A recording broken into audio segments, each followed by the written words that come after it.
what's up, you guys? Marty Schwartz here with Marty Music. Gonna show you some of my favorite alternative voicings for classic chords. We're gonna start with another way to play D chord and how to move it up and down the neck and get some of those really nice Jimi Hendrix style embellishments. So come with me. First, let's just talk about a little chord concept here, the D major chord, right? These three notes here are harmonized in a certain way to make a major chord, and they just lie out in this shape in this position. So if these three notes, forget the open D, which is the root, but if I'm just looking at these three, the root, another root, is right here on the B string. So that means wherever you have this shape, wherever I put my ring finger on a B string, whatever note that is, for instance, here's a C note. If I form that D shape, that's now a C major triad. You'll hear that that matches up with a C open C chord. Different voicing, but the same notes in a different register. So that's the same chord. So climbing up, D, whole step to E, half step to F, whole step to G, whole step to A, whole step to B, half step to C, now we're at D again. So that's just versatile in its own right. But we're going to use an inversion of this voicing, and we're just going to start in this first position.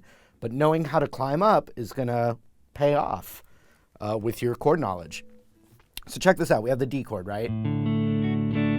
The open D here. And we have an A. We have a D again. So we have two Ds when we play it this way. And then we have the third of the chord, which is called F sharp.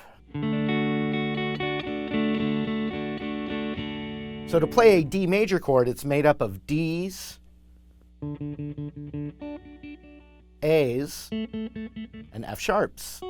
So if I know other Ds, F sharps, and As around the neck, I can play a D major chord in as many configurations as I can find those three notes anywhere on the neck. But here's what we're going to do. We already have a D right here on the B string, and we have that F sharp right here. What we're going to do is we're going to play the F sharp as the lowest note now, thus inverting the chord. It's called an inversion. We have to change our fingering. This is also related to the caged system. So what we have to do is we want to find the F sharp in the lower register, and I can tell you right now, it's the 4th fret D string. So what we're going to do now, we're going to change our fingering. We're going to take the middle finger and we're going to put it on the 3rd fret of that B string. Then we're going to take our index finger and put it on the 2nd fret G. And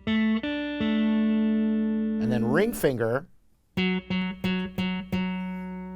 on that 4th of the D. And you play those three notes. It is a D major chord. Now it's a little different than the one everyone plays. It's the same chord though. They can be substituted for each other anytime. That'll just boil down to which one you like the sound of. And this one's a little more unusual, which is cool. But that also means that if I move it up a whole step, but I'm just playing the notes that my fingers have moved, right? It's now an E major triad. If I play an open E with it, you can hear it a little stronger.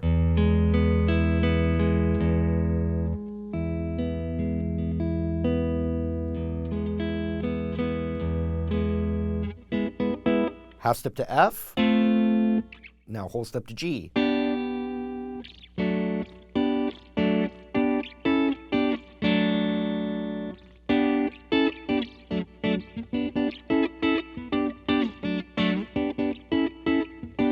So now we can get into that more Hendrix style embellishing, and let's take this chord. It's a little easier to play as we go up the neck. So let's take this voicing, this shape, and play it as a G major chord.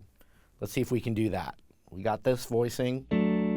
Up a whole step is E, half step to F, whole step to G. So now my ring finger's on the 9 of the D, my index is on the 7 of the G, My middle finger is on the 8 of the B, and that's the voicing.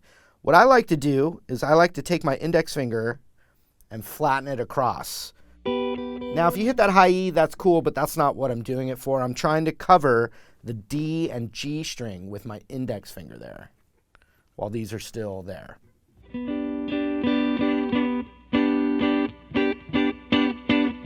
No difference than when you're doing it with just hitting the G string.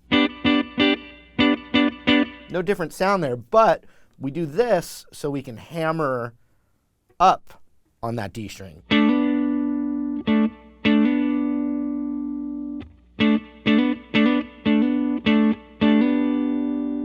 That's a G chord. Watch, I'll loop a G chord, and you'll hear how it's the same chord.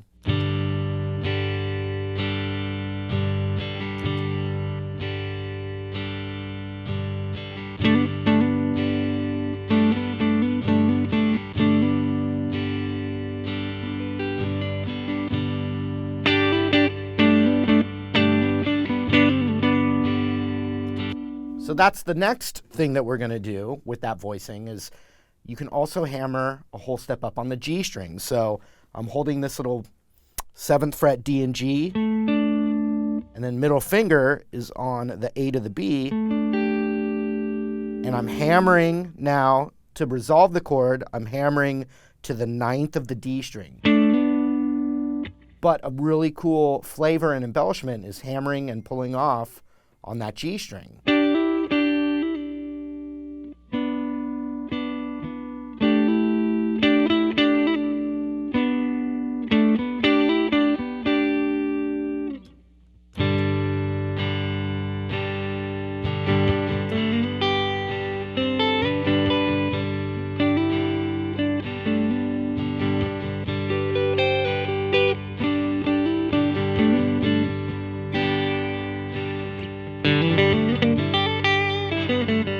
All right, now let's see if we can take that with 2 chords. Let's do D to G. Pretty simple, right? D chord. Here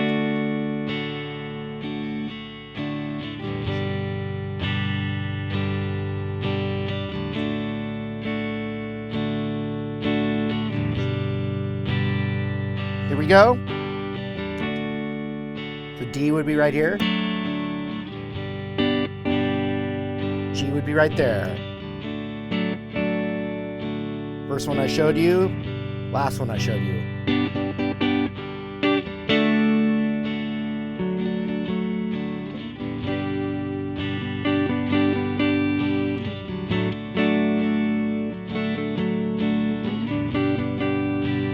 Now we'll add the embellishment on the D and G.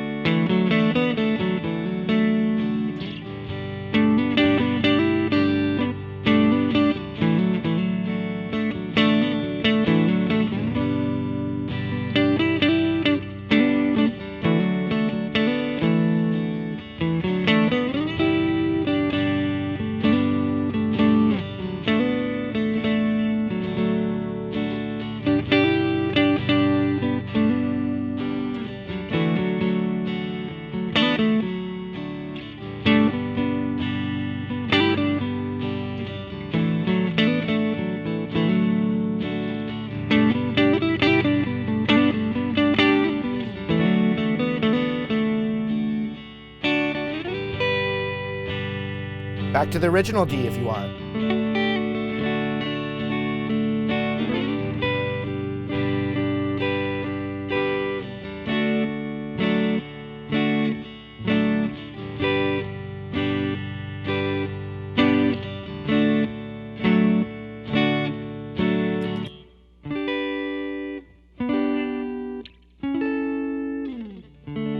All right, hope you guys enjoyed the lesson. Going to do more of these. Let me know any requests or things you'd like to see in the comments below. I appreciate you liking and subscribing while you're down there.